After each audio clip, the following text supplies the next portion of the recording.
while troopers deal with a dangerous snowmobile operator. Wildlife troopers venture deep into the woods to make a shocking discovery. Then, troopers must search through the night for missing hikers before it's too late. This is Alaska State Troopers. Oh, but look at this guy. Alright, we're gonna go get...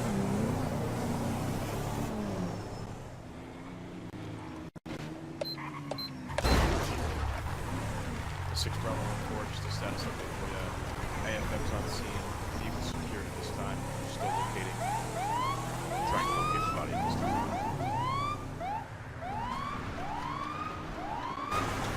Looks like he doesn't really want to stop for it.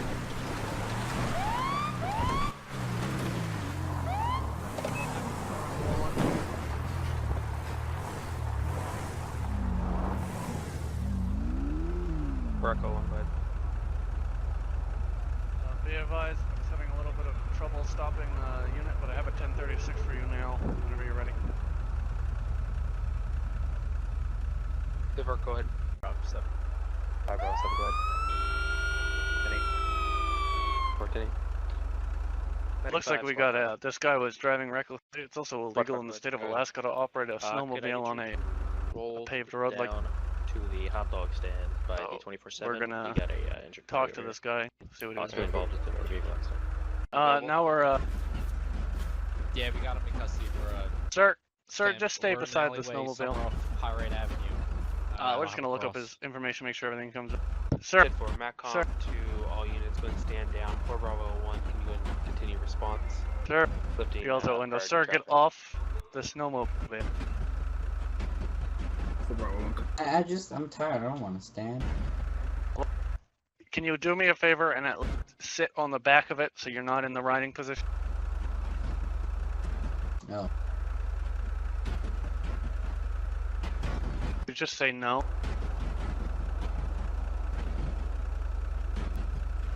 Well, looking at his ID here, everything seems to be clear. MACCOM, So I can talk to this guy. fast check.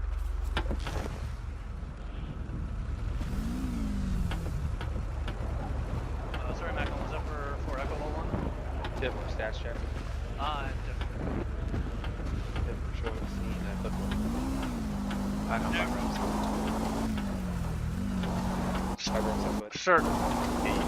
Sir, get off. For that reckless driver, can you attach me again, please?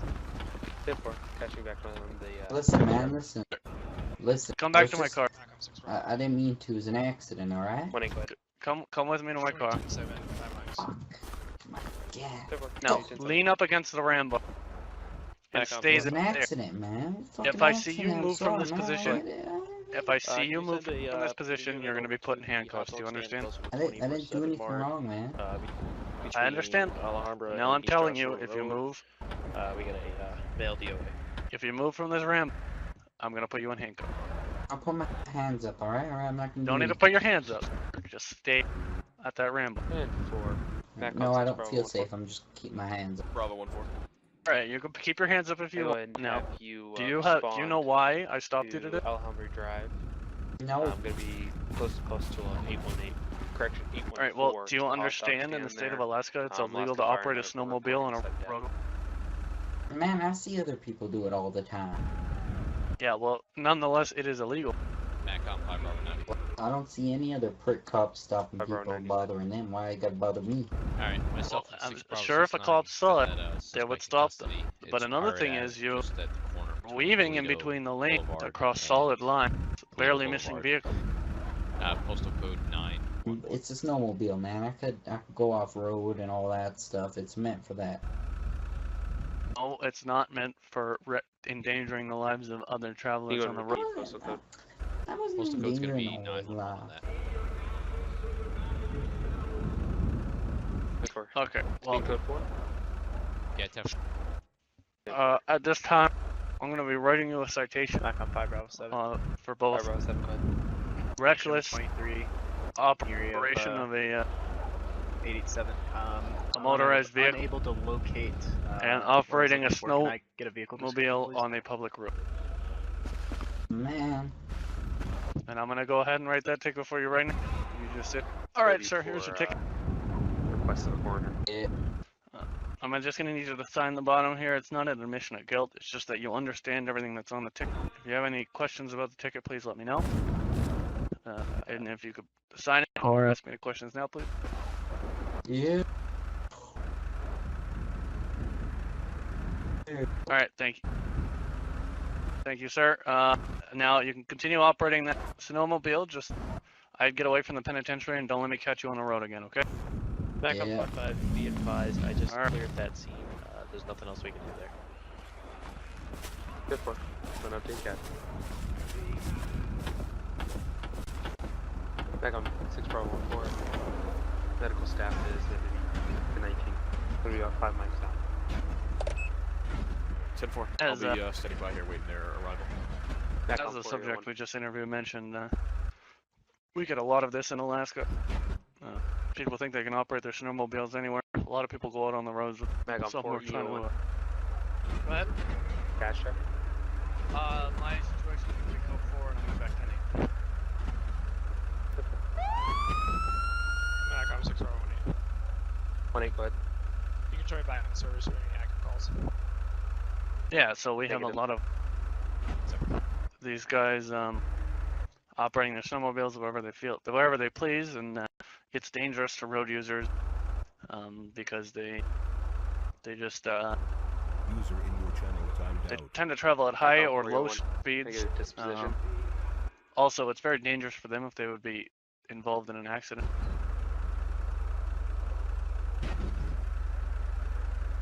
People think we're here to protect them from wildlife, but really we're here to protect wildlife from the public. You know, we're here to protect Alaska's wildlife resources and natural resources because people hunt when they're not supposed to, people fish when they're not supposed to, where they're not supposed to hunt. People think, oh, you know, why do you have a police force dedicated to hunting and fishing? Because Alaska is a big, beautiful state. We want to make sure that people are respecting those resources. And a lot of people actually don't follow those regulations like they should. But we just make sure that they're following the rules out in the wildlife. People think that because it's out in the country, they don't really have to care about laws as much.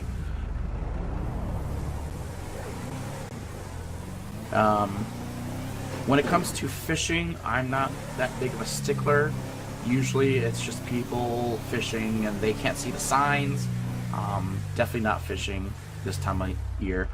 We do get some ice fishers on the lake over here, but it's very, very, very rare. There's really no good ice fishing spots here. Ice fishers usually go more towards the city in their neighborhood lakes, and we don't really go out there that much because that's Los Santos PD there. When it comes to hunting, that's what generally keeps us more busy. We'll come across a buck on the side of the road, try to figure out what happened. We'll get calls of someone hunting where they shouldn't be. We'll check their hunting license, their registration of their weapon to make sure it's up and active. No warrants, nothing like that. We don't usually come across too many violations there. In terms of ownership of weapons, it's more violations for where they should be hunting. Yeah, it's a job where you're never bored. You're always looking for something. Like I said before, winter it kind of dies down a little bit. So when you're land post, your focus is more on safety for people that are hiking and doing stuff out in the wildlife. Whereas spring, summer, and fall, it's focused more towards safety and regulation and protection of wildlife.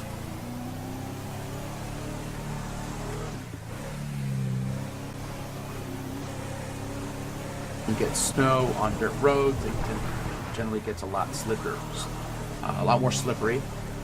We don't deal with too many car accidents.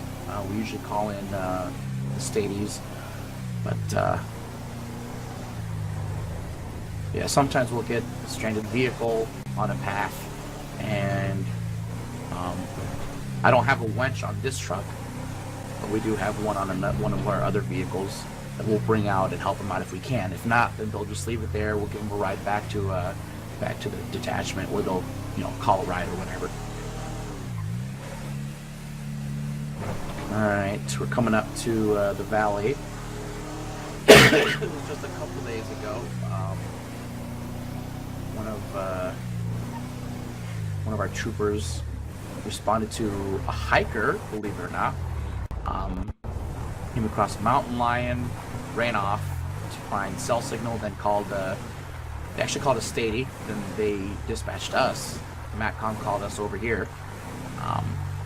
My trooper didn't find anything, so he just left the paperwork open, and what we're gonna do now is just once in a while drive up and down to a certain point. Depends on how much snow there is. We can't always drive all the way down this trail, and you'll probably see why here once we get up there. But the snow doesn't seem to be too bad today, so I think we'll take the whole path across. But when it comes to wildlife spotting, looking kind of hard to see over your side of the vehicle from my angle, but what we're looking for is any movement along the river. Generally, if they do come out in the cold, it's to get water or food. They don't generally walk around aimlessly or for whatever reason. Here's a nice little spot. I'm gonna put my tail lights on. People can see. Troopers then make a shocking He's discovery. sleeping, or if he's down, I'm gonna go check up on him. Let's go check it out.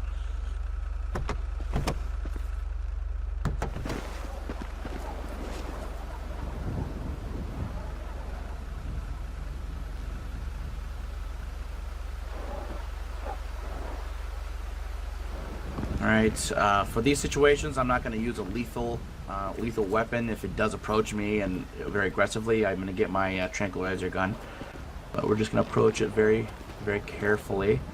Don't want to startle it in case it is... Alright, hold on, we're going to be very quiet.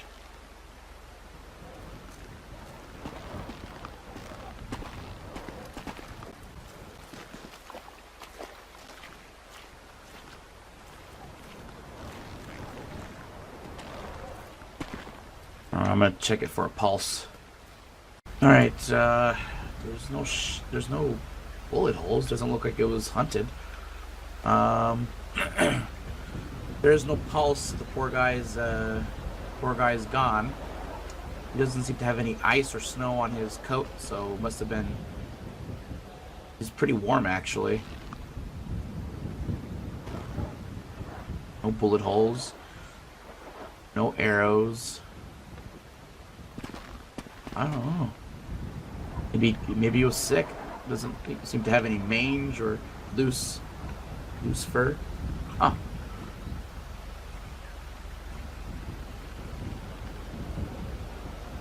Alright, well, I'm the only one here. Camera guy, if you want to put the camera down and help me pull the buck up onto the back of my truck, and then we can continue to go from there. Alright, now that we've got the buck here on the ground, we're gonna wrap him up, tie some rope around the tarp to keep him from being exposed to elements, take him back to the station, tag him, and go from there. So it's common sighting. Sometimes these things happen.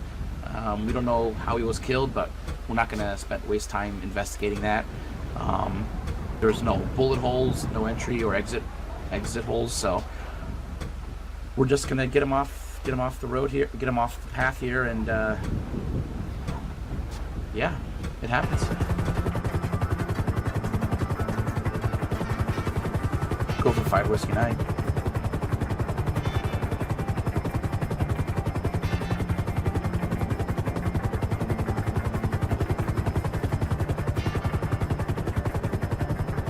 Yeah, 10-4, we're just heading back to the St. Shores Airport.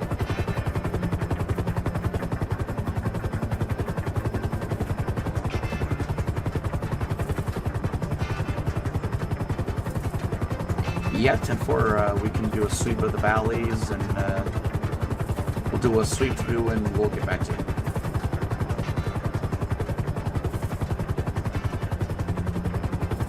Alright, so that was Matcom in my earpiece telling me we've got some lost hikers.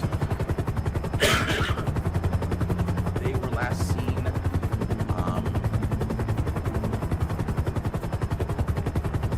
over by the Tatavian Mountains, which are actually really close to Los Santos. Just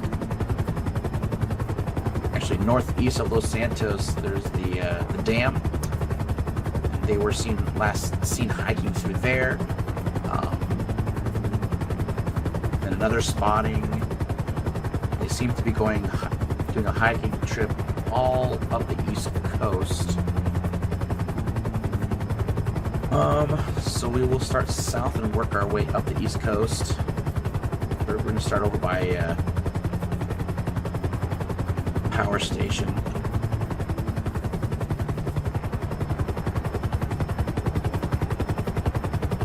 We're going to go down this side of the mountain, and we're going to come up the east side of the mountains.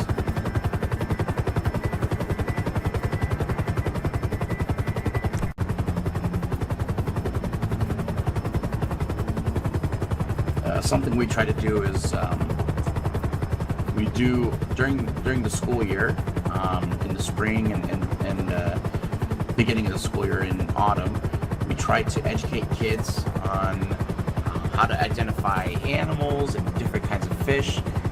And something we do with the parents is always tell them, if you're going camping with your family, always take a flare gun. Hopefully, these guys are equipped with flare guns. If not, it's very common, most people aren't.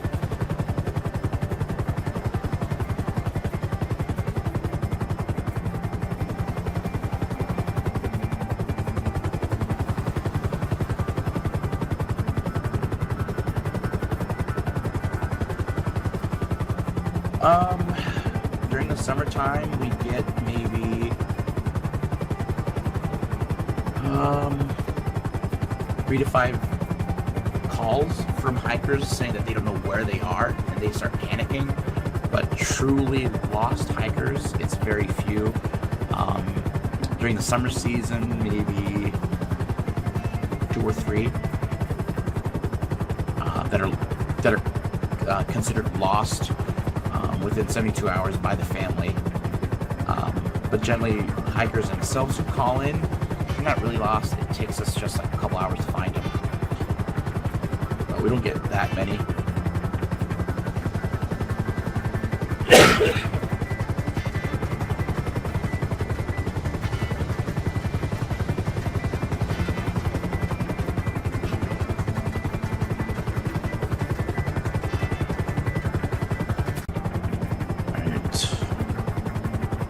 Last time we had a lost hiker, it was actually the Boy Scouts were out here. They're actually more north towards Paleto Bay over in Mount Gordo. Next morning when the troop woke up, one of the boys was missing. He had to go to the bathroom, and he was lost for, I think, 4 days. He had survived, literally off of nuts and berries that he had found. He had some bars on him. It's your storybook, like your perfect story of lost Boy Scout surviving. But he was actually found by, I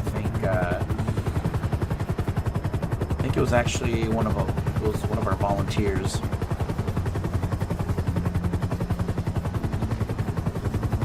And that was last October.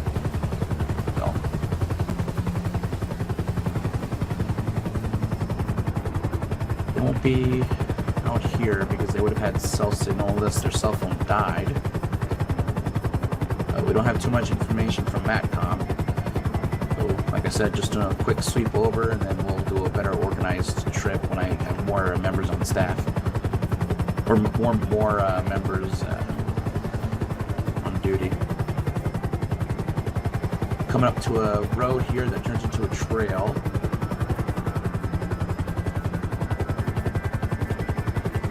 Actually, we're coming up to Mount Gordo. This is where that Boy Scout was found 4 days later.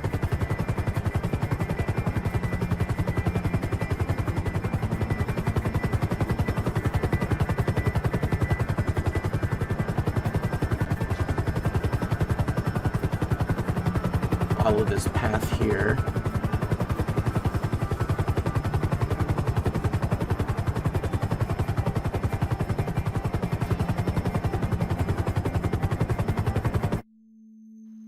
The search drags on for hours, and with the fear of hypothermia, time is running out.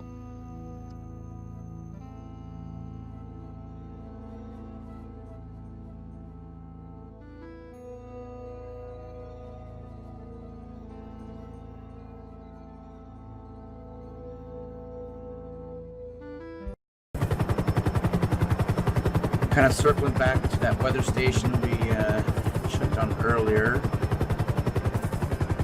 I see some snowmobile tracks leaving, so he must have left. Oh, we have flares going up. We got flares going up.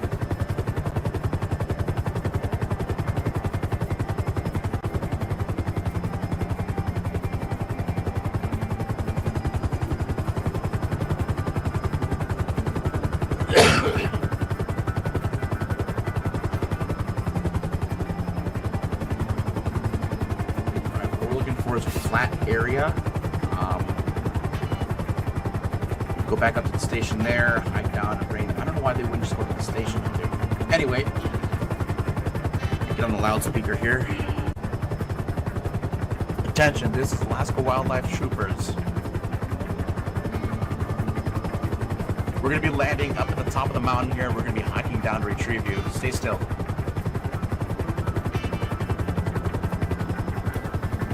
Okay.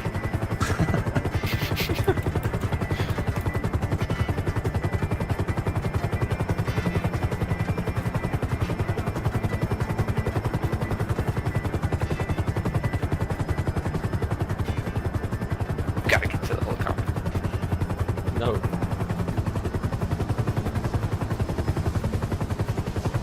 Alright, we just have to find a flat area. Oh, here's one. We gotta go. There's no mountain lions around us. Grab on this rock.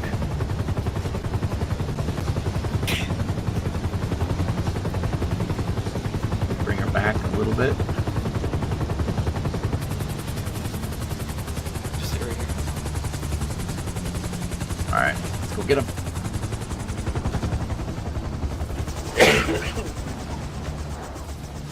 Got some blankets for him.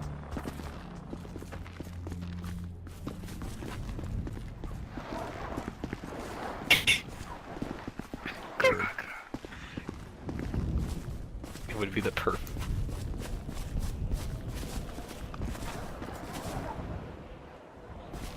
Alright, watch your step.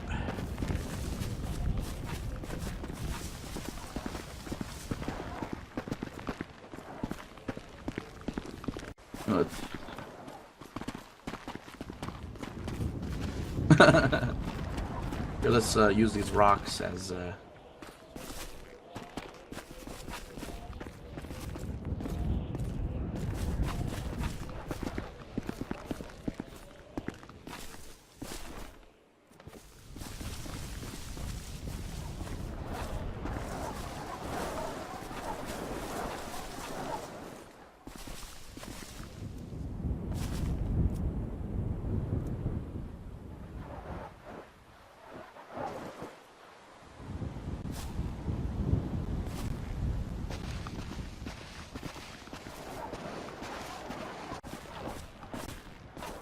Alright, here's some blankets for you guys. You guys doing alright? Yep. God, it's cold. Good thing you guys had that flare gun. Well, we had like 2 shots only, so. Alright, just follow me back this way. You guys not try going to the weather station over there? Yeah. The door was locked. Yeah, we tried.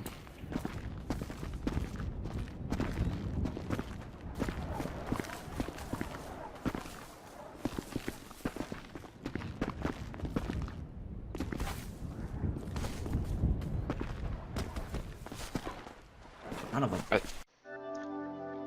The search dragged into the morning, and after a daring rescue, the hikers are brought back to the helicopter to be transported back to their families.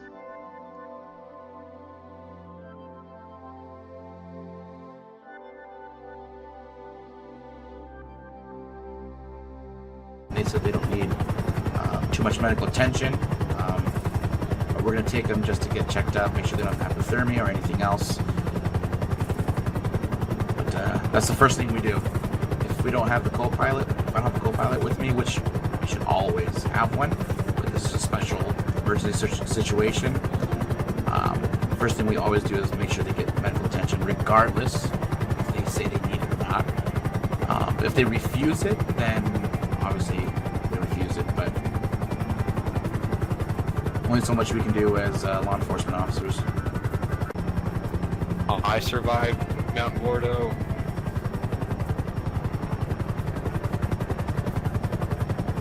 Alright, so it's not rare that when you're a pilot by yourself, and you're staffing a helicopter by yourself, they handle that kind of a situation.